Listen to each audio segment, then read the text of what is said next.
Nimble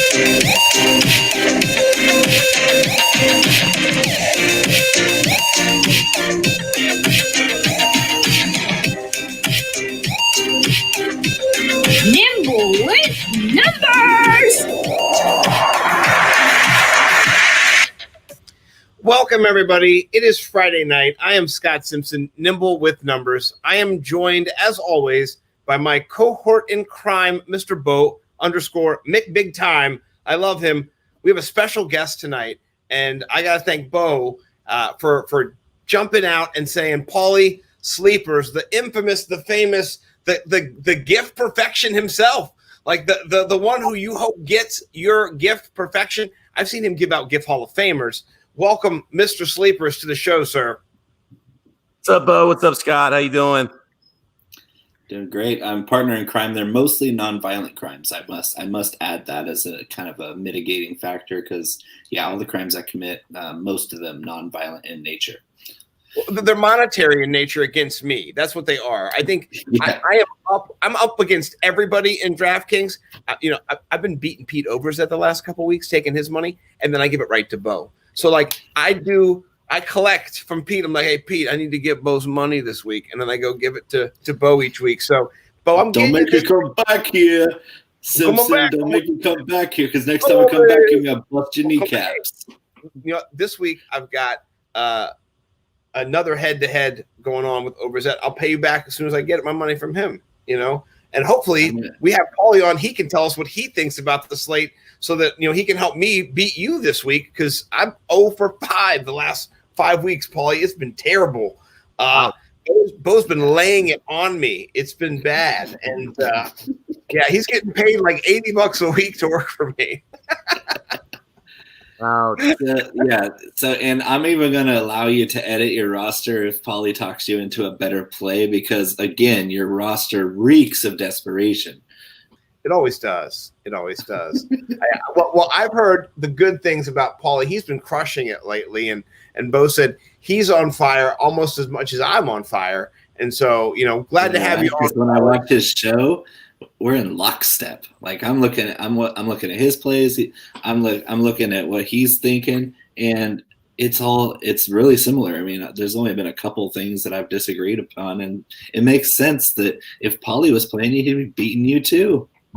Yeah, he'd be taking my money. That's why I only play with you, Bo. You and Pete. That's my two friends. It's your hedge. Pete, that's your hedge. Yeah, he helps me. Well, this week we have some other hedges. Well, if Paulie wants to jump into our DK tournament, we'd love to have him in there. We've got about 15 guys in there. We need about 10 more spots to fill anyway. It's $10.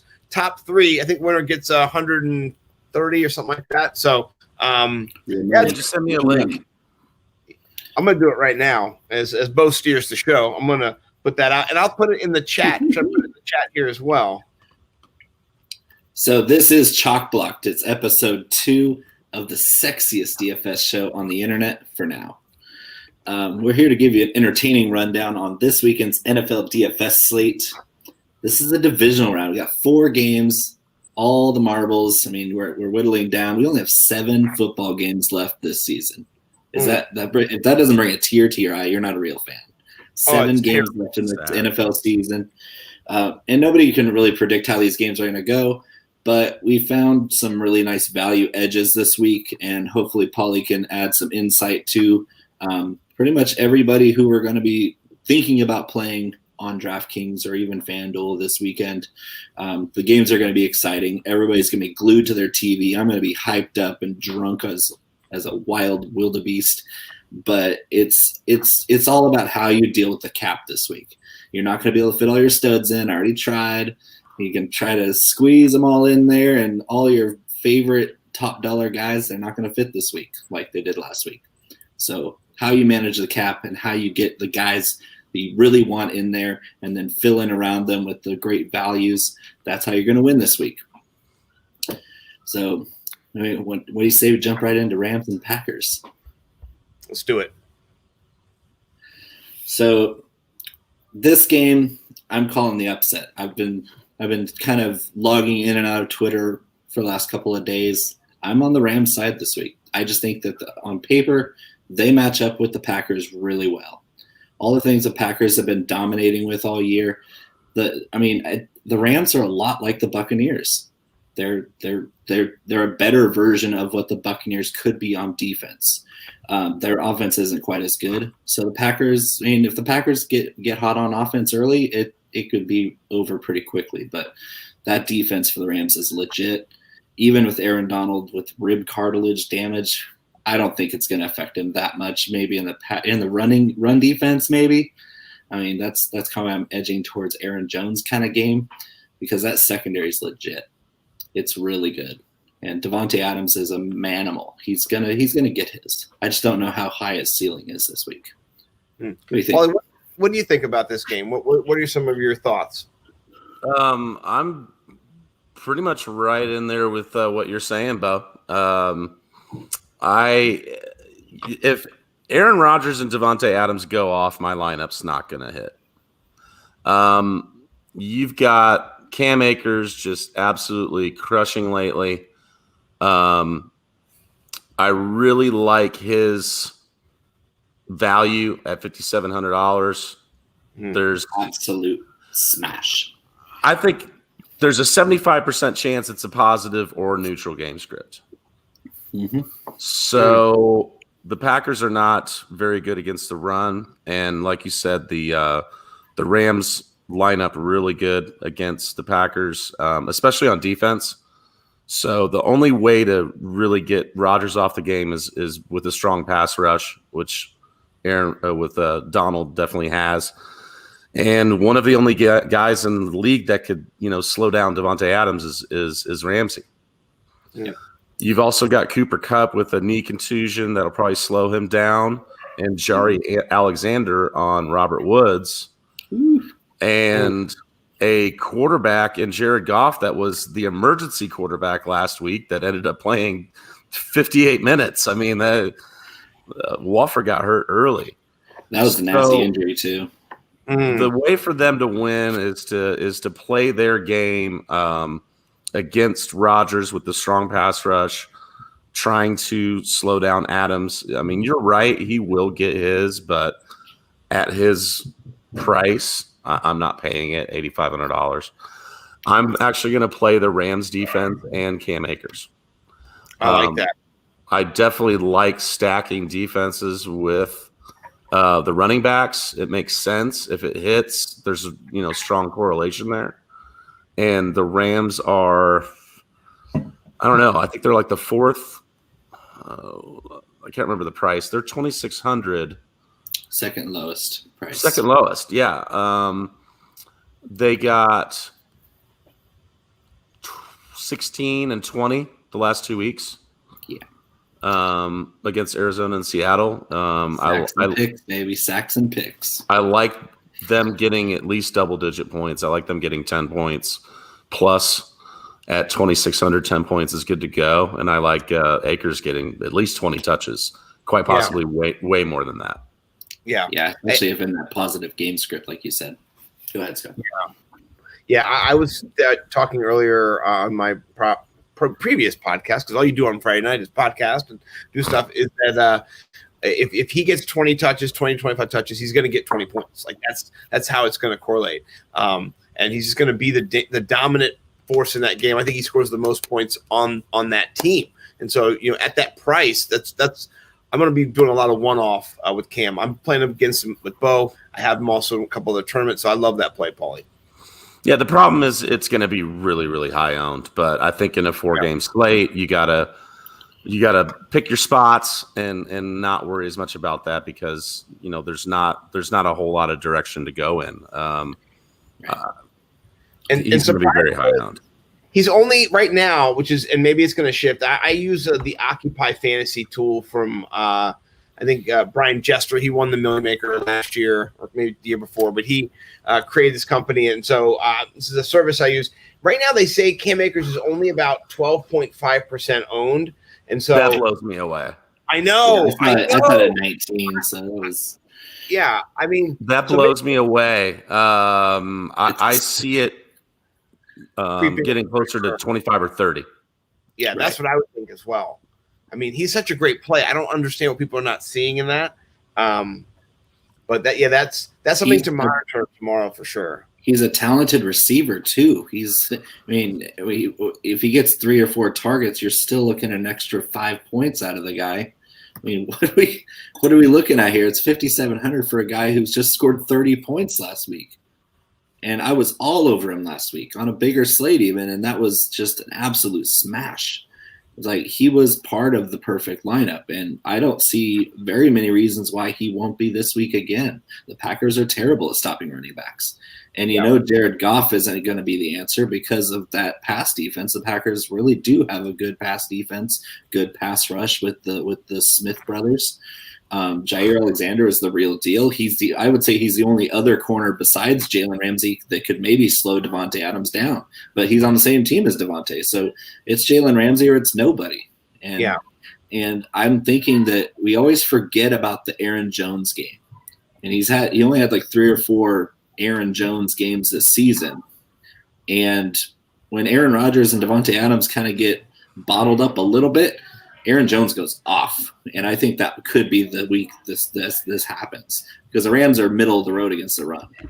And if we're talking neutral game script, or I would really love a positive one for the Packers, but I just see this as a close game where I might even want to do showdown running backs, which is unorthodox, risky, but I think it could really pay off where you get your dueling banjos at running back. And you go Aaron Jones and Cam Akers face off where they both score touchdowns and hit for you. Right. Yeah.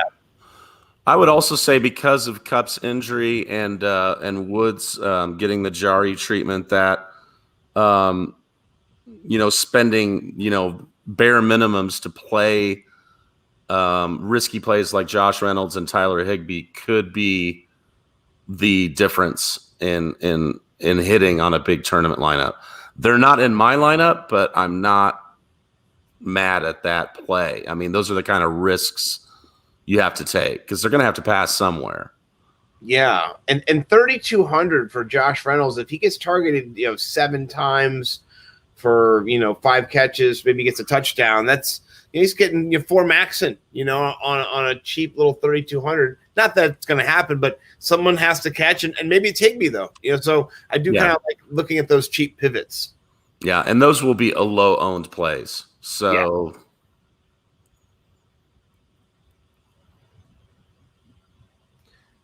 is there anybody besides Aaron Jones that you want any piece of, Paulie, on that offense? Tunyon at all, 4,200. If you're thinking that they're going to be shutting down, maybe Devontae Adams, is that somebody you're thinking in your lineups? I haven't put him in any yet, but he intrigues me.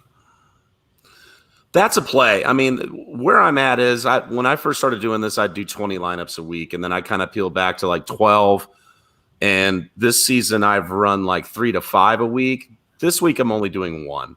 So he won't be in my lineup, but Tanyon's definitely not a bad play. I was kind of thinking earlier that if I didn't go Kelsey, I would go Tanyan or Higbee. So definitely not a bad play at 4,200. Yeah, and he hasn't been in any of my builds yet, but I'm looking like who else is going to get that main target share. I think MVS will be locked up. It could be, Lazard, but then I don't know how fast they're going to get to Rodgers, and that could always be the case. Aaron Donald, he's going to play. I mean, he's a gamer. That's what you do. You go to play in the playoffs. You don't play all this and go, I just can't. I mean, look at Drew Brees. You know what I mean? Like that injury, I like how they keep saying that injury would have knocked out a lesser man, a younger man. I was just like, get out of here, man. Come on. I know. But anyway, I do like that. I think that's a good way to think about it. But so who are you going, Kelsey, or are you thinking? Yeah, I mean, and this is what I think. I think that all the players get a little bit of a bump because Watkins is out, right? But Kelsey in the middle of the field, he's going to get a bump for sure. I mean, I think he's even needs one. Yeah, like he needs one, right? But he's 1,400 yards this year, so if he gets 125. 8 receptions and a touchdown. I mean, he's getting you there. He's scoring what you need. But I don't know. But who do you like him better? Or I'm jumping too much. I'm sorry. I'm jumping around. Show sheet. show sheet me. Yeah, we'll get there. The Chiefs game with the Browns is definitely. I'm getting my nipples are hard. All the attention. I'm just. But we should cover the Ravens and Bills since they are the next on the slate. Okay, I'll follow. Yes. You like this game just as much. I don't know why you're jumping so far ahead. I'm sorry, man. I get hot for Kelsey, man. He's just like, oh. Well, we both have him in Thunderdome, so you don't have to worry about Kelsey this week. All right. So, Ravens, Bills. I don't have a really good read on this game. I really don't. I'm gonna bet the under on this one. I just have a weird feeling that's gonna get off to a slow start. It'll be a good, well-fought game because both teams are extremely well coached. The running games are going to be the key, and really, the running game for the Bills is Josh Allen. So, I mean, you can count on Devin Singletary to be a warm body on the field, but whether he gets 30 yards or 90 yards, you really don't know. The Ravens defense has been decent all year. They've been beaten, but they've also looked really good. Like last week, they shut Derrick Henry down. Yeah. So I don't have too much worry that they won't have a good game plan for Josh Allen and Stephon Diggs. I see this game getting really close. The Bills might pull away late, but I just don't have a good read on this one. Paulie, what do you think? Well, where are you hedging? Are you on the Bills camp? Are you on the Ravens side of this coin? I think this is likely to be, more of a neutral game script as well. And I hope that people go Singletary's route with Moss out. I hope that gets more ownership in Singletary's camp. It's just pretty much made me decide to play Josh Allen as my quarterback. If you saw last week, they were getting him out of the pocket real early and often. So he was rolling out and using the threat of the run and then running. I mean, he rushed 11 for 54 times. Yeah. He ran in a touchdown. I think it's like a lock that he runs in a touchdown. I mean, he seems to do it, once or twice every week. Keep talking, Ollie. You're stabbing Scott in the heart because I had Josh Allen last week and he had. Oh yeah, you did. Yeah. Oh hell yeah. He thought he was sitting pretty with Jackson, but I had Josh Allen last week and just dagger after dagger. Yeah, I mean, there's really good there's really good plays at quarterbacks. Obviously, Mahomes. The reason why I started off the week with a Mahomes build is because for the last 8 weeks, my Mahomes builds have cashed every single week. But I'm trying to hedge against the field and just my thoughts on, a ton of money being on Mahomes and, Rodgers and Brady. I think Allen is the play.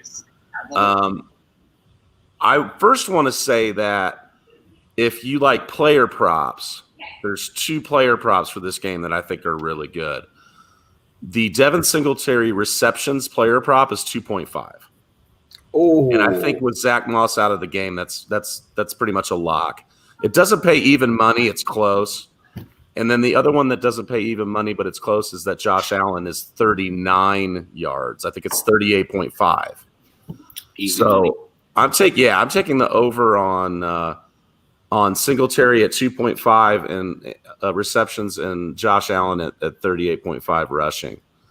That seems low. It seems low to me, especially with a defense like the Ravens that are pretty aggressive, where they might just flush Josh Allen out, trying to force him into some bad decisions, because I think he's going to be lethal from the pocket in this kind of game. If they can't get a push up the middle and he can sit back there and find open receivers, I mean, you might be better off letting the guy try to throw on the run because, I mean, he's got a great arm, but he's not always made the best decisions or made accurate throws on the run. Right. And so they might try to flush him out and just put a spy on him to maybe give him some rushing opportunities, where it only takes like 3 or 4 of those runs where it's 3rd and 6 and he just needs to flush out and run out of bounds right after the marker.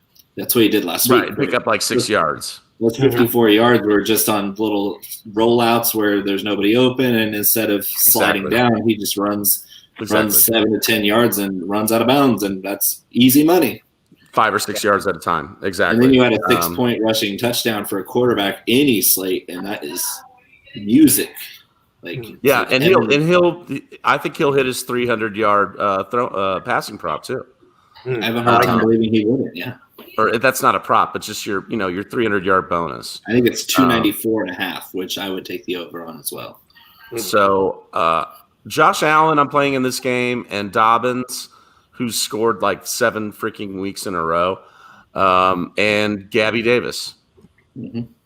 Yeah, I'm right there with you. So Gabby Davis is a little money. mini stack with Davis. Basically, I'm paying up for Kelsey this week because I'm not paying up for any wide receivers. So I think Davis at 4,000 is a really, really good play, especially with Baltimore and Humphrey and company doing their best to try and lock down Diggs. Beasley's been banged up too. So I think that Davis has upside for, a few extra targets than he's been getting, and especially at 4K. You saw him last week catch all 4 of his targets and tear my Colts up in very crucial times, which was sad because I've been talking up Gabby Davis in Dynasty all season long, only to watch him toe drag swag my ass out of the playoffs. 2 in a row, too. 2 in a row. Yeah, that was tough, man. That was really tough for my ass to watch. But then the week before that, he had a couple really big plays against Miami and showed us his ceiling, over 20 points. Yep. And his price hasn't gone up that much. DraftKings is just like, nobody knows who you are. You're just some rookie out of Central Florida. Nobody knows who you are. We're not pricing you anywhere near 5,000 any week ever, no matter what you do. Right. And that's been money every week when I play Gabriel Davis in these kinds of matchups with so much passing upside from Josh Allen. Is you can confidently play Diggs and Davis and even Beasley. I think Beasley's getting right. Like, he looked better last week than he did the week before because he was hobbled around. And he came out of the game, he was kind of limping around. But every time he came back in the game, he's still getting open. And you don't know how he's doing it. It's kind of like the Jason Witten paradox where you see the guy lumbering around and he's still wide open and he catches everything. His hands are vacuum cleaners. And so I'm not down on Beasley this week. I'm down on John Brown because he's looked like a corpse on the field since he came back. So all the receivers minus John Brown, I'm all for, especially if you're wanting to get contrarian with Josh Allen and trying to stay away from Diggs. I love Diggs this week, but you can't really go wrong with any of these guys because they have such a high ceiling. So Gabriel Davis is only about 5% owned as well, which makes it a nice upside play that is going to not be well spread across the field. When you're looking for that, diversity, this is an edge, honestly. So I like it. I have a feeling I might be sad and that I didn't play Beasley because they do kind of do a modified run game through him. Yep. Passes, 2-yard out routes. Yeah. So I'm just hoping that Davis gets his big plays. If you look at his game log, he doesn't have that safe of a floor really, but he's got a really nice ceiling for 4,000, and that's why I'm playing Davis, because of the tournament upside. Yeah, you're not looking for floor at any point in a tournament. You're and I'm shooting for the sky, and if I burn up in the atmosphere, so be it.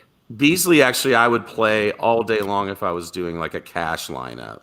Yeah. Because he's going to get his James White, floor of 10 to 12 points, I think. But yeah, I think that's kind of a different way to build it. People that are stacking Allen will probably stack him with Diggs, and I'm not. So that's going to be maybe that little edge that I need to win the big one. So, yes, sir. How about the Ravens? Lamar Jackson was pretty terrible passing the ball last week. Was very indecisive. He hit some big plays down the stretch, which really saved his passing game. And of course, he had the long touchdown run, which made his point basically double on that one play. He's facing, I would say, a similar defense this week. The Colts are kind of bend but don't break, but they're more of we don't bend but we break. The Colts, like they're great at just shutting somebody down, and then all of a sudden you just see 2 or 3 touchdowns over the top, or Lamar Jackson getting loose on a scramble where he beats the spy and he's off to the races. That's how the Colts played all year. You know that, Paulie, is they were the we don't bend but we do break defense, and the Bills are kind of the same way, where they have good personnel, they're well coached, but they do get beat sometimes. Is Lamar prime for a repeat performance? He's got the rushing upside too, so he's not a bad play. And actually, but from what you were saying about how he's been sloppy, the Bills' defense isn't a bad play either. My initial build actually had them, but I decided I liked the Rams at a cheaper price. The Bills are $3K. So any given Sunday, I mean, a Lamar, Marquise Brown, Mark Andrews stack could be the winning stack. That's not the route that I'm going to go with Trey White on Brown likely, and they've got some pretty good linebackers that can cover too. So the guy I want and the guy I'm playing on that side of the ball is J.K. Dobbins. I think that he has an extremely safe floor. And he burned the shit out of everybody last week, including me. I had a perfect lineup except for J.K. Dobbins last week, and it just crushed my heart because he was my lock last week. Other than Akers, like every lineup I had was Akers and Dobbins. And Dobbins. Well, that's the route I'm going this week, and I think he's got an extremely safe floor. Like I said, he's scored I think 7 weeks in a row, and I don't think the thing about the Ravens is they don't get away from the run even in a negative game script. Right. So it's like they never ever stop establishing the run. So he's going to get used. They're doing the dice thing too much. And I don't have it brought up right now, but I had looked. The Bills towards the end of the season did give up some big running games. They did not that last week, but prior to that, they've been giving. What saved them was the offense scoring points and putting Indy in a pretty bad predicament of relying on Rivers to push the ball down the field, which that's not their game. The Colts are a front-running team where they can just mash you in the face with the running game if they need to, and that was the way the Colts should have. They tried. They really did. They ran the ball really well in the first half with Taylor, but that potent Bills offense took them out of their game script to win that game, because once they fell behind, the Rivers wasn't going to bring them back. It was just not. That was it. Once the Bills got ahead by 10 points, it was like, I guess that's it. Yeah. I don't really want to fucking talk about the Colts losing anymore, if you don't mind. That's fine. Yeah, totally fine. Way to go, Bo. Hey, Jonathan Taylor's been my rookie RB1 all season long. Everybody knows it. And he paid off. I mean, I took a 7-6 6-seed team to the championship because of Jonathan Taylor and Calvin Ridley. So I will always talk endearingly about the Colts because Taylor and Hines, that team is so bad. Like, I drafted 11 rookies on that redraft team, and I had to play, because of injuries, I had to play Jonathan Taylor and Nyheim Hines in my running back spots for the last 4 weeks of the season. Yeah. And I still made it to the championship. I like it. But it was crazy. I think we're making it worse for Paulie as you continue to talk about the Colts. But they were good. They were a good team, and Paulie talked about it all year, where he was like, "I don't think they're that good. They look good at times, like in the Green Bay game, they looked like world beaters, and then what happened." So we're talking. I really like Marquise Brown. He's become a cash player with a similar upside. So, I mean, as long as Marquise Brown's getting peppered with targets, I mean, I guess you can't really ignore him at his price point. He's sub 6K, and he scored 22 points, I think, last week. So ignoring Marquise Brown, even against Trey White, which I don't even think that's a shadow situation. Trey White's going to play right corner. He's going to play whoever's in front of him. He's going to lock that person down. but he's also not a speed corner. If he's in a zone, he's in his element. If you get a man-to-man against a guy like Marquise Brown, it could still be a big play. And Andrews just burned me all season. I never can figure out when Andrews is going to score. The one week I played him that he actually hit was that one game against the Titans earlier in the season. But it's like every time I play Andrews, he's just man, and he's always over five. He's always over $5,000. He's always over $5,000. You're right. I mean, that's a risky play, and Brown was in my original lineup too. Definitely not a bad play. I mean, like you say, he's been so consistent, double-digit points, week 12 on. Right. That's really, really tasty. I had a thread about him. I don't know if you saw where I was saying, people I think forgot, or maybe they didn't make the playoffs or whatever in their fantasy league, so they didn't pay attention to how good he did down the stretch. So was he really a bust this year? Still, yes, because he was a first-round rookie pick in dynasty drafts. But I think he showed towards the end of the year, what we know he's capable of. And I'm buying him right now in dynasty. I'll tell you that right now.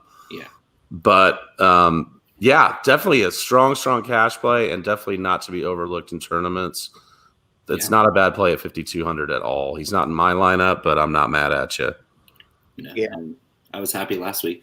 I'm with you guys. Yeah, I played him last week. I that was my stack. So I've been on that for the last couple weeks. Still didn't beat you, Bo, but There's a guy for just a couple $100 more that I think is just an absolute lock. So we'll talk about him soon. I like it. It's finally time, Scott. How about you lead us off with Chiefs and Browns? Okay, so I'll just say this.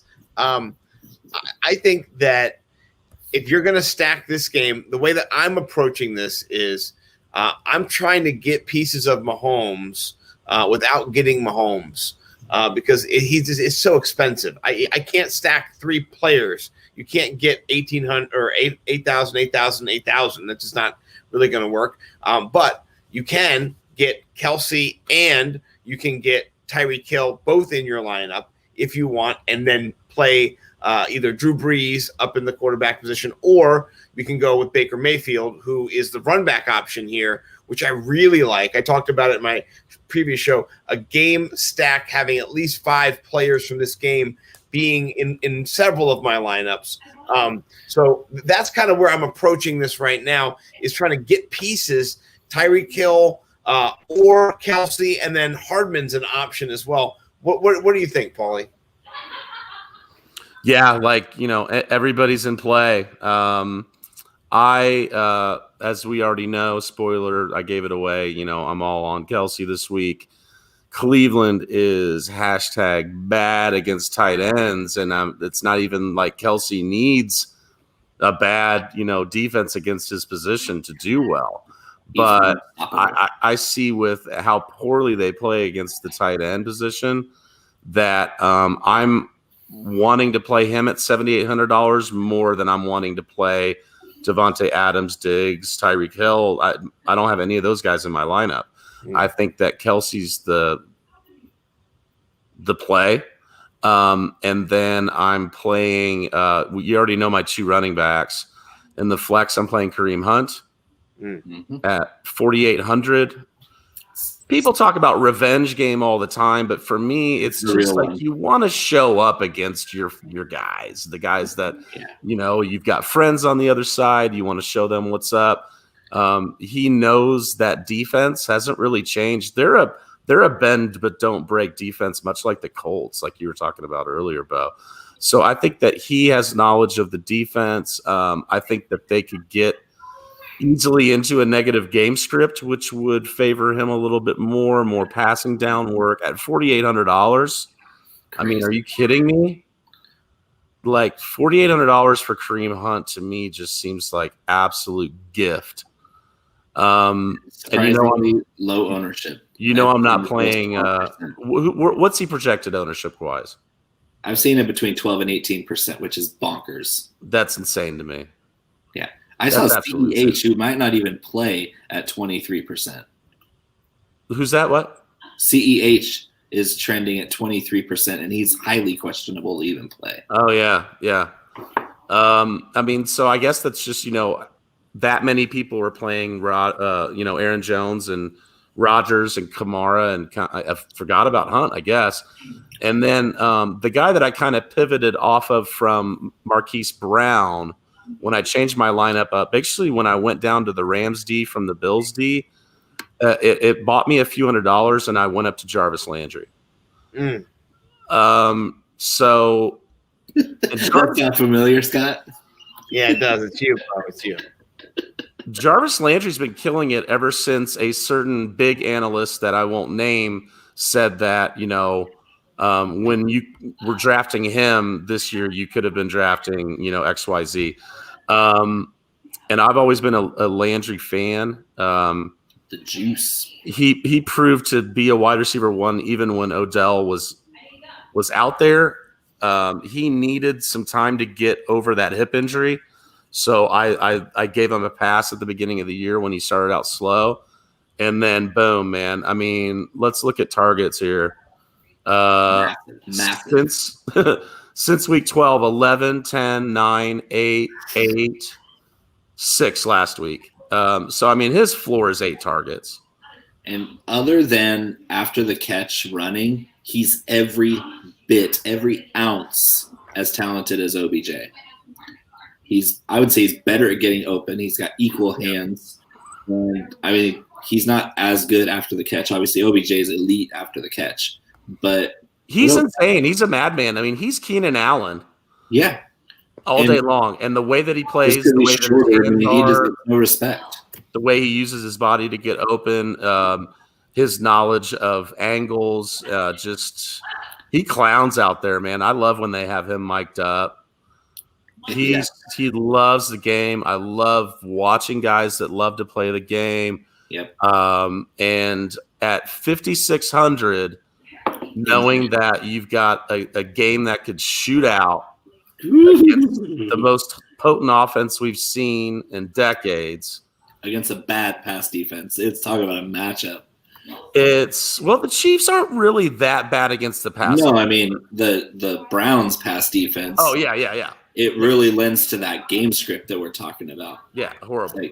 We saw big pass for 500 yards last week in a negative game script against that defense. And I had the Steelers stack with the Nick Chubb run back last week, which is why I had all that clicking for me.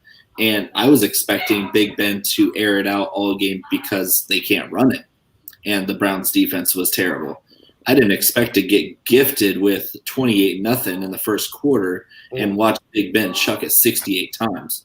That was just me sitting there drinking heavily in glee to watch that many passing attempts go out to all those receivers. Every single one was a hit last week. So if you had an onslaught lineup in your showdown slate, you were nailing down some big money. And that's the same Browns secondary going up against probably the best pass offense in the league that we've seen since the greatest show on turf. Mm-hmm. We're talking big points in this game. What's Landry's ownership looking like? I think it's like 21. It's pretty high because, which I'm not too scared about because I'm more like this show is called Chalk Block because there's good chalk and bad chalk. And I think the chalk that you most likely want to fade is the high price chalk. Like if you have a guy that's costing you $7,000-8,000 and he's going to be super high owned, like a Tyreek Hill in a tournament, really appealing. But this year, Tyreek Hill, other than that Tampa Bay game where just insane total, he's been more of a cash player. He's playing in the slot this year. He's had a high floor, a lot like Marquise Brown in the second half, but Tyreek's been doing it all year. He's been obviously high upside, but not nearly the ceiling that we've seen from him in the past when he was out wide. They've really put a different role on him to get him in space more. And they're giving him the ball more times for just a total chunk of yardage. So I'm kind of fading Tyreek Hill this week in tournaments because he's super high owned. He's 8,000. Yeah. And we're talking about there is a possibility that even Cleveland with their they do have a deficit of talent in that secondary, is you can still scheme Tyreek Hill out of a game. You can bracket him, you can press him at the line, you can jam him, and then you just throw a safety over the top of him all game long. There is no defense for Travis Kelce. Right. There hasn't been all season. He is and will always be in my mind until he proves otherwise. He's a wide receiver 1 option. I don't even look at his position because he was wide receiver 3 this year. If we look at the totality of PPR points. Right. Yeah, and that's why looking at this slate and looking at the pricing, him being, I looked at him as being, he's the 4th or the 5th highest wide receiver on the slate price wise. He's 7,800. I would much rather play him at 78 than Tyreek at 8. But the thing about Landry is his price, man. Yeah, it's insane. He was, he got really cold, so he was down in the high 4s. But I remember thinking, okay, we've got Jacksonville's defense here. This is the time to play him. He's so low. He was 5,200. I played him. Then Tennessee's defense secondary is horrible. They priced him up. I still played him. Then I faded him because he was going against Baltimore. He had still a double-digit game. I faded him because he was going against the Giants and Bradbury, and he got 20 points. Then they started pricing him up 7,000, 6,500. But last week they priced him down to 5,800, and he got 20 points. And this week he's priced down again to 5,600. Last week everybody was priced down across the board, like they were daring you to just pick a lineup and fit everybody in that you always dreamed of. So it made for a chalk fest. This week it's the opposite. You got a lot of gold-plated studs up there that are going to take away a lot of your salary cap space. Right. And then but then they priced Landry cheaper than last week. You got Landry and Akers and Hunt that are just so egregiously underpriced. It's staring you right in the face. Michael Thomas at 6,700 that we're going to talk about in a little bit. It's just so you're like looking at like, okay, this has got to be obvious to everybody. But apparently, looking at the ownership projections, it's not. Like people are still like a bug zapper drawn to those high price guys. And then they're left throwing in $3,200 flyers that may or may not hit, and they have a lot lower chance of hitting. And I'm not spending down that far in this kind of slate. You just don't need to. Yeah. And I was listening to some friends talk about this defense too, where, they're a good defense against wide receivers on the outside. And so I don't see really, Baker attacking the outside. I see him attacking the middle with Austin Hooper. I like him a lot at 39 or 3,800. That's a real, buy down option if you're not going to go Kelce. So, and 31 targets the last 3 weeks for Austin Hooper. Yeah. I mean, he's in the middle of the field for him. I think he gets a touchdown this week. Honestly, I do. That's my thought. Yeah. He doesn't even need a touchdown to get his 3x, 4x value this week. No, he's so cheap. If he does, it's a smash. Yeah. Paulie, what do you think about run back options when you're pairing up Kelce? Are you going Landry over Hunt, or how do you stagger that? Because I definitely want to have a run back if I'm going to play Kelce in this game. Yeah, I'm going Landry and Hunt. Both. I love it. Yeah. I think a lot of offense will run through those guys. And you're right, Hooper's not a bad play. Yeah. I think Landry's a better one, though. Yeah. Yeah, it's just so fun to hear Paulie just echo my entire Thunderdome lineup that's going to be getting one for the other hand. I'm going to take off my glove to get the ring for the 6th straight victory. It'd be interesting to see. I mean, it might be 80% the same.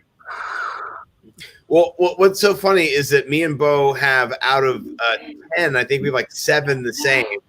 There's 9 players and we match 6. Yeah, so it matches 6. It's 3 swing players. So I went Diggs and he went Michael Thomas. I went Alvin Kamara. He went Aaron Jones. And then he has Jarvis Landry. And then I'm way down. I've got Deontay Harris. So that's where the money is going to be made. But I had to pay up for Diggs.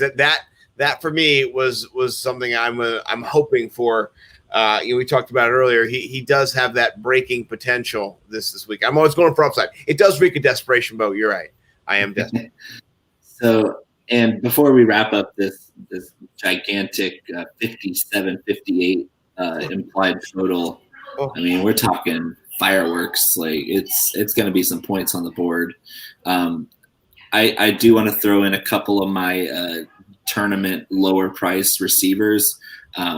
Rashard Higgins and Donovan Peoples-Jones are both extremely high upside, deep ball threats where if we're seeing Baker Mayfield chuck it down the field, which, I mean, that's another thing is Baker Mayfield's ceiling is normally pretty low. It's why his price is down so far, because typically we see the Browns run the ball, and then if they get behind, which doesn't happen that often because they're pretty effective offense and overall decent defense, we don't see them too far behind where they have to pass.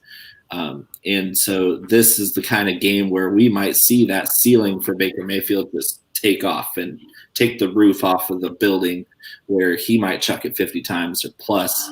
And then that unlocks your DPJ and Higgins, their downfield receivers, big play guys. DPJ is a superb athlete.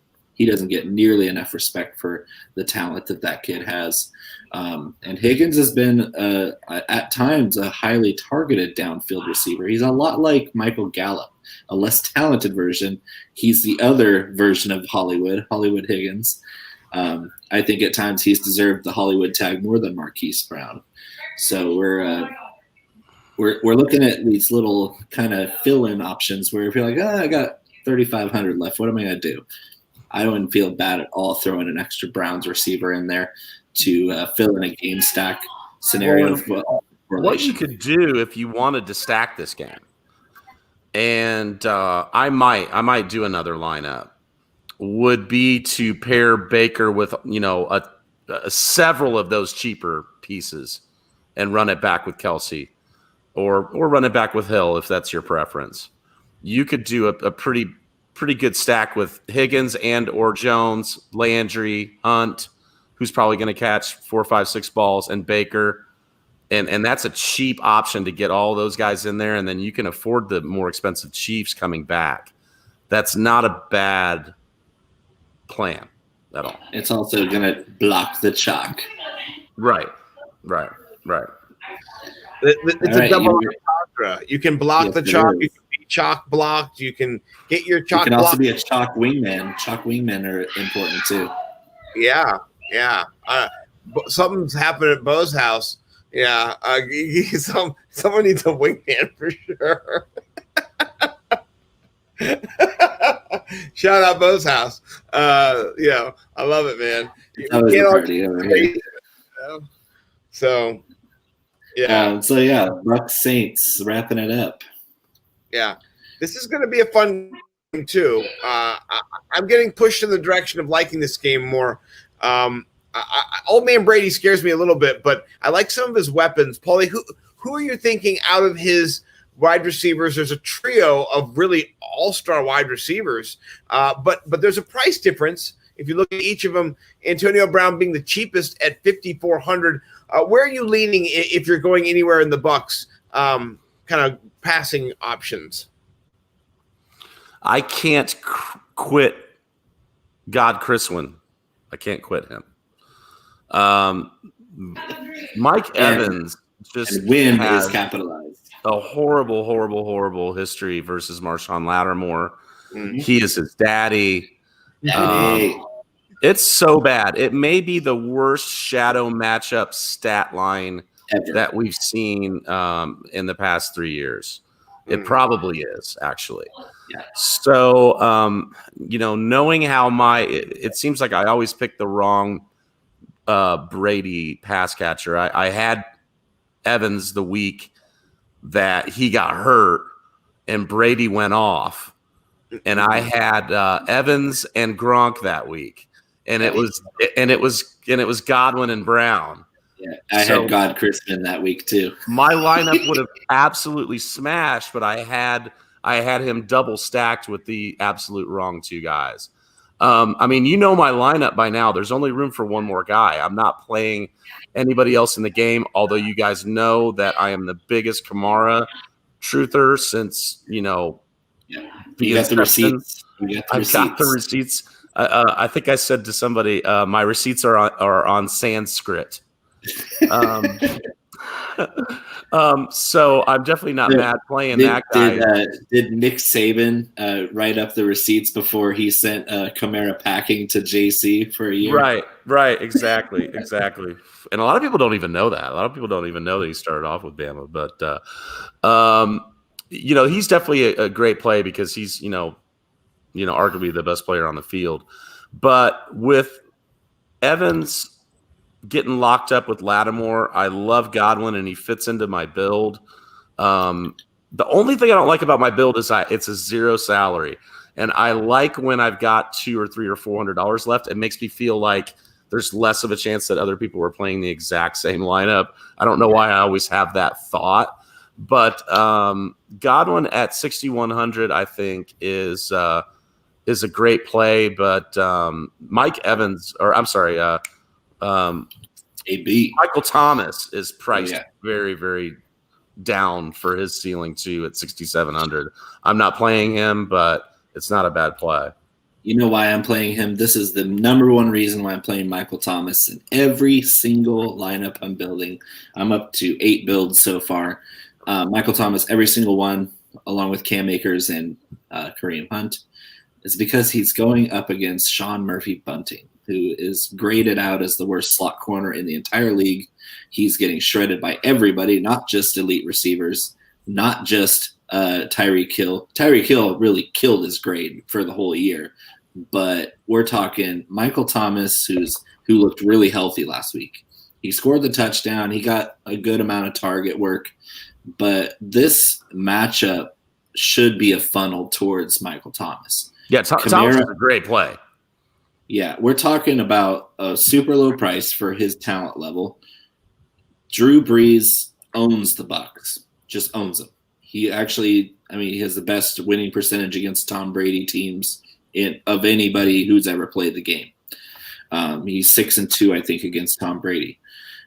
This year they're 2-0. They had one blowout win and one pretty convincing win. The Saints team is designed to beat the Bucs. I don't see this game as being close. The Saints throw a quick passing attack through Kamara, Thomas. We saw Deontay Harris flash last week. I think that'll continue this week. But Michael Thomas against Sean Murphy-Bunting, they're not going to have an answer for that. They can even throw Carlton Davis and shadow him. He just doesn't. He's not going to be good enough either.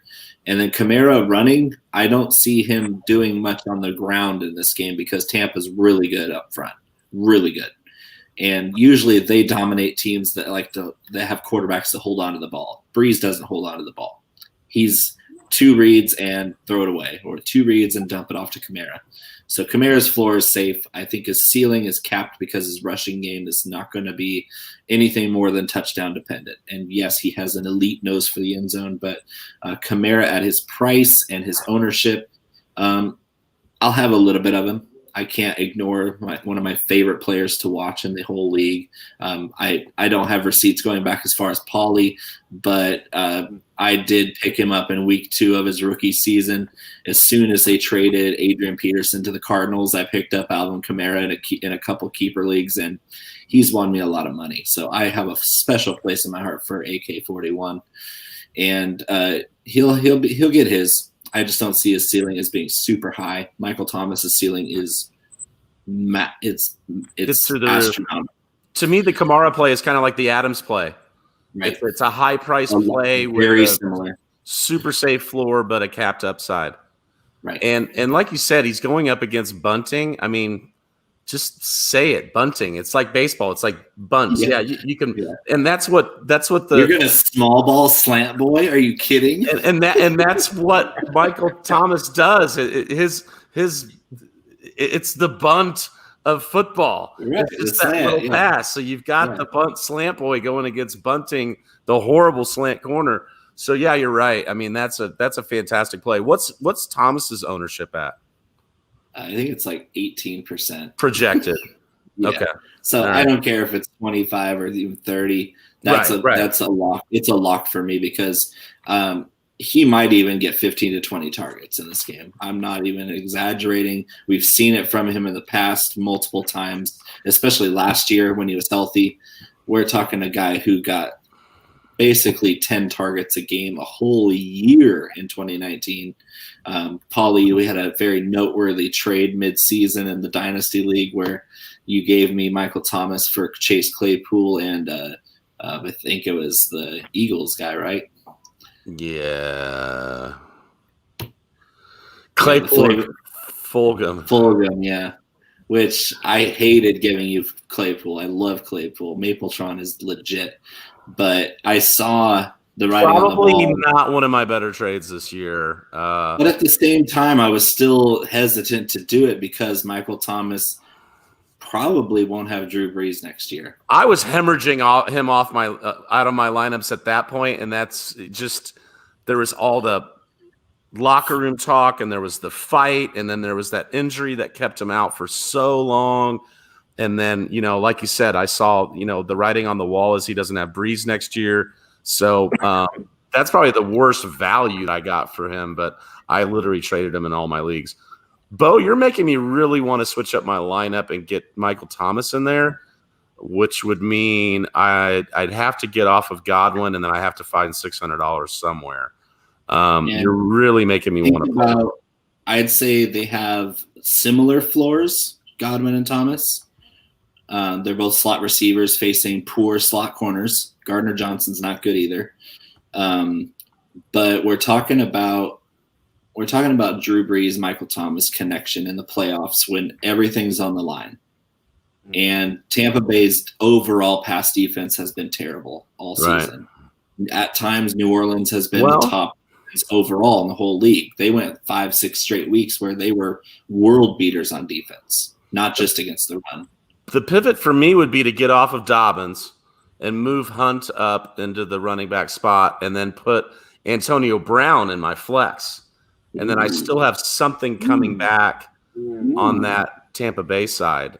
So it's juicy. So, and I against Janoris Jenkins actually makes sense. I actually might do that. We'll see.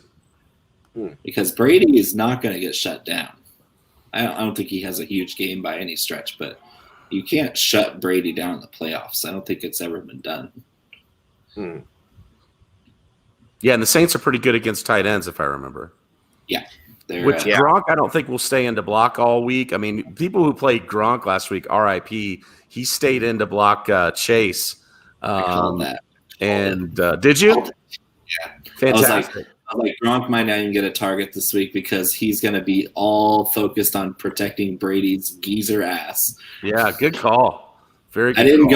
I didn't go so far as to say Cameron Brate would be on the field so much to run those routes, which is a regret of mine because it should have been a natural progression there for me to say, well, if Gronk's going to block, Brady's still going to need that short yardage, big, tall guy to run routes. So, I mean, I should have seen the Cameron Brate performance coming if I was predicting that amount of blocking work for Gronk, but I didn't go that far, and it kind of bit me because the rest of the tight ends other than Jack Doyle were pretty trash. I hate when I don't make that last little connection. Right. And then because your mindset is all in the right space. You're doing the right things, and then you go, well, shit, that's just one more brain cell. Could have figured out that if Gronk isn't going to be out there, I should play. Oh, and you want to talk about pissed. I won 4 small tournaments last week because I had just crazy lineup. And the one I got second place in, it was a winner-take-all, of course. I got second place in a winner-take-all tournament. And the guy that won had the most bullshit, made-up, talk about your mom picking a March Madness bracket by the mascots that she liked. We're talking this guy in a 6-game slate picked the Browns defense, of course, and he had Chubb and Hunt at his running backs 1 and 2. And we're talking about, in retrospect, it wasn't that bad of a play. It wasn't that crazy. But in the moment, I'm looking at who's beating me. It's like I have Big Ben. I got Claypool. I have Juju. I have everybody I want to have. I have Nick Chubb, and I look and this motherfucker has Chubb, Hunt, and the Browns defense, who had like 25 points in the first half, and I'm like, the lowest they can get, even if the Steelers keep scoring, the lowest they can get is 14, and it's already a smash. And it made me sick because I'm looking at this lineup going, this guy is on some way better drugs than me, and I'm really jealous. And he won by 5 points over me, and because I had J.K. Dobbins instead of somebody else. J.K. Dobbins was a crusher last week for sure. Well, and he scored a touchdown, but it's still he was nobody. Yeah, he was nobody. What do you think? Is there anybody else in the lower price range? You talked about Harris. Any Cook value at tight end? I'm not sure. I'm leaning Cook, but he's viable, right? Definitely. Drew Brees has a notoriously narrow route tree. We're talking he's got 2 to 3 reads on every play. They call 2 or 3 plays in the huddle, and he makes his pre-snap reads, and he already knows where he's going with the ball by the time he snaps it. That's Drew Brees. He's a genius. He's 41 years old. He has to know where he's going with the ball because he can't see over the defensive lineman's head. I know. Right. Yeah, he's like the Dustin. Isn't it crazy to watch him for 20 years just do a little jump up right before he throws the ball to just kind of make sure, like, okay, yeah, there they are. It's like the nutcracker on the football field where he's throwing off his tippy toes every time. It's unbelievable. But he's the Dustin Pedroia of the NFL, because Dustin Pedroia, famously, he's from the town I live in, and he's listed at 5'9". He's 5'6" and a half, maybe. Like, Drew Brees is listed at 5'11". There's no fucking way. He's 5'9". Yeah, he's 5'8" and a half, 5'9", and he's getting shorter because he's already over 40, and that's what happens. He's shrinking. It's just what happens. I mean, you can't avoid that kind of shrinkage. Like, you're in the pool, and George Costanza is shrinking out in the area. I'm not playing Cook. I see the concentration of targets being with Thomas and Kamara. Yeah, me too. Yeah. And I'm seeing a startling trend where I sent Scott a lineup on Wednesday that had the Baker Mayfield contrarian at quarterback, so I could fit Hill and Kelsey into a lineup to bust up some of that chalk and take advantage of that game stack. But as I look at ownership projections kind of develop, I'm seeing Drew Brees at 5%. And I see a pass funnel. I see the Bucks and the Saints both having really good run defenses and spotty, at times, pass defenses.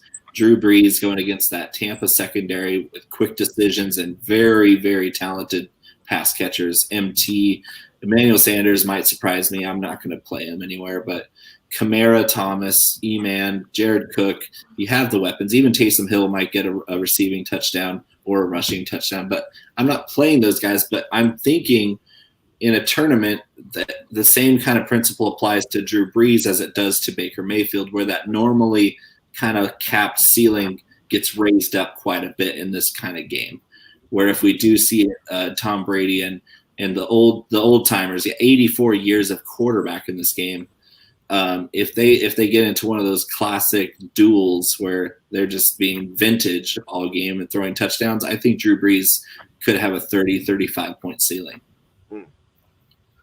That's strong. If he hits that, then that could be the play of the week for sure. Yep. And that was me with Big Ben last week. I didn't see it happening the way it did, but it still happened. So who's your quarterback this week if you just pick one? Is it Baker or is it Drew Brees? It's Baker, but I'm going to have some contrarian stacks with throwing in some Marquise Brown. I'm going to be throwing in some Godwin. I'm gonna have Michael Thomas in every single one of them, but some of these high ceiling receivers that could smash, they're not getting any attention because they're not on the Chiefs and they're not on the Bills. I mean, we're talking, you got these really nice gold plated studs that everybody's going to look at. And like, just like in, I think it was week 14 or 15, when Baker Mayfield and Jarvis Landry were the stack in the Millie Maker winner. They weren't on anybody's radar, but if you look back and you say, okay, why did this person build this lineup this way? The upside was there. The game script was there.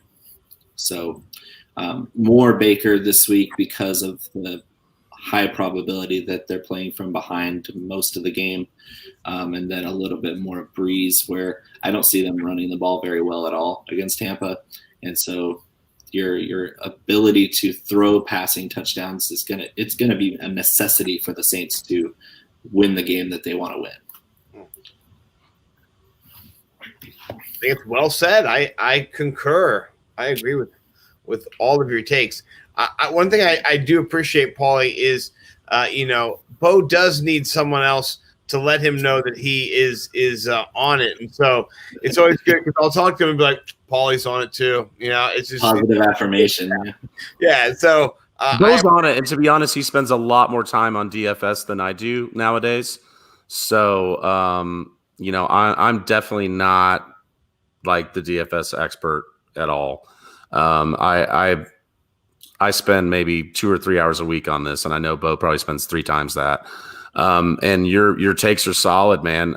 It kind of made me think about what I'm doing in a different way.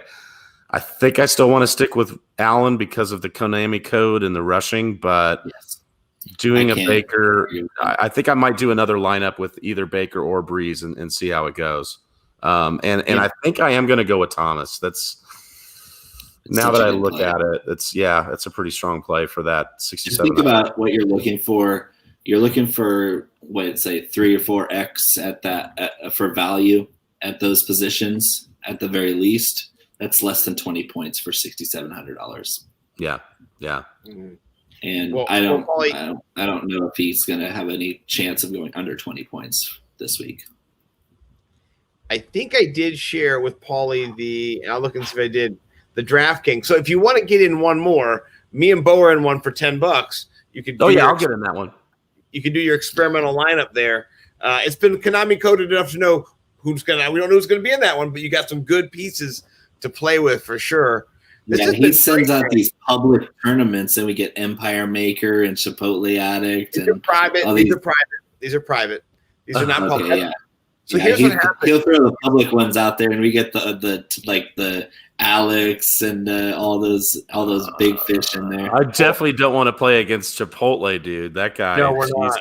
We're not. No. And so what happened is that it was in the public lobby when I didn't click it to private. And so then they just went into it because it was $10. They went into it. And so those guys literally did go in it. Yeah, all of them. And we beat most of them. Yeah, we did. It was great. A single entry. They can't optimize into a single entry, really. That was great. Yeah, but they're not in this one. So like Denny Carter's in this. He barely plays on there. You know what I mean? Like it's just like friends and Bo's in there. Bo is in there. So that's the shark. If you peel back the curtain on my actual record, I'm more of a cash game player. I really have. I've only done recently well in tournaments, but I would say if you look at the whole season, I'm a little bit better than breaking even in tournaments, but I cashed 15 out of 17 weeks in 50-50s and head-to-heads. If you look at my season, I should have been playing cash all year, and I wasn't.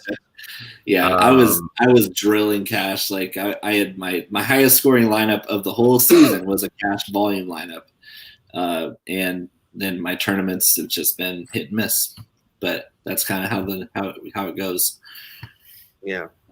Well, this has been the best chalk blocked ever. I gotta tell you, like from stem to stern. This was great.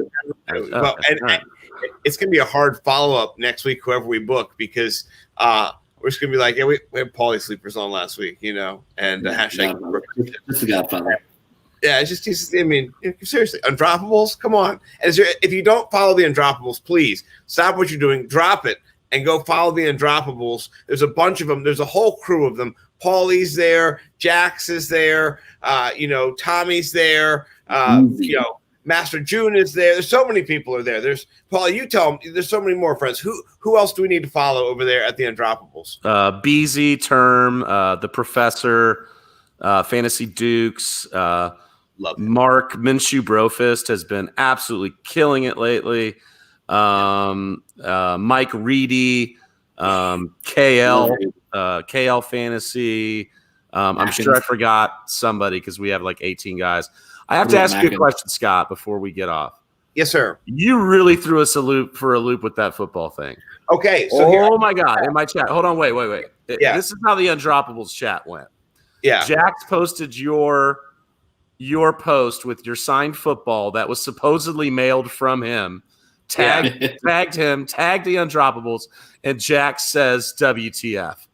And we're like, what the hell? You didn't send Scott a football. No, I didn't. I have no idea what the fuck's going on.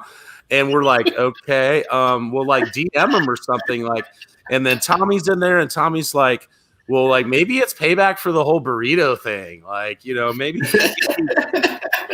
this is Burrito Gate coming back at us. Like, we were all like, what kind of like strat? What like? What's the angle here? We were scratching our heads, and then you must have been busy or something because you didn't reply right away to his DM. And we're in the chat like, what did he say? Did he say anything yet? Nope, still nothing. Still nothing. And then finally we get the comeback, and it was just like, oh my God, it really threw us for a loop, man. We were trying to figure out if you were mind fucking us or what. No. So here's what it was: is that it came. It said Jax commish on there, and then I was just like, I don't know any Jax. I know one Jax, and I was like, okay, this is crazy. It's from Hammer Jacks. So yeah, so it was him, right? I can play it. So now, and so now I figured that out. But it was after I put it all out there, I was like, oh my God. I was like, son of a bitch. So I figured it out later, but it's one of those things where I do so many like retweets or enter this contest or like, I do so many things that I don't know when I win things or like, dude, seriously, people are just like sending me shit all the time. Like today, the fantasy points people got into my DMs were like, hey man, what size shirt do you wear? We're sending you a shirt. And I was like, okay, why? They're just like, all right, what size? And I'm like, XXL. I'm like, all right, cool. And so my brain t-shirt drawer is full of stuff from this last year. It's crazy. I can't keep track of it. And so like I'm an overwhelmed person. So I just see Jax. I'm like, well, man, Jax, So I give my address to people all the time. I don't even know what I'm doing. So I will be getting you that Undroppables shirt, by the way. Oh, I can't wait. Yeah, I love the Undroppables, man. You guys are awesome. I will be getting you that shirt that I promised you. You have to send me the Scott Fishbowl shirt back.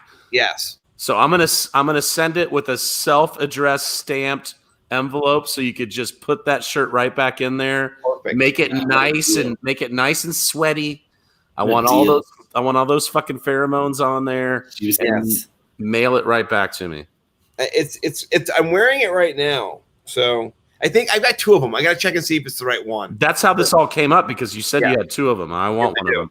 Yes, I do. For the Super Bowl, I'm going to be getting 2 fans shirts. So I'm going to order it then. So it's still going to be a few weeks, but don't forget, I'll hit you up for your address and I'm going to send you that shirt. Yes, Jax has got it apparently. So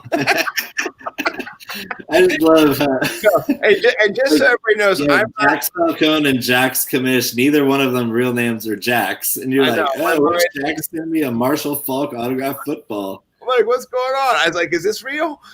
So here's the thing.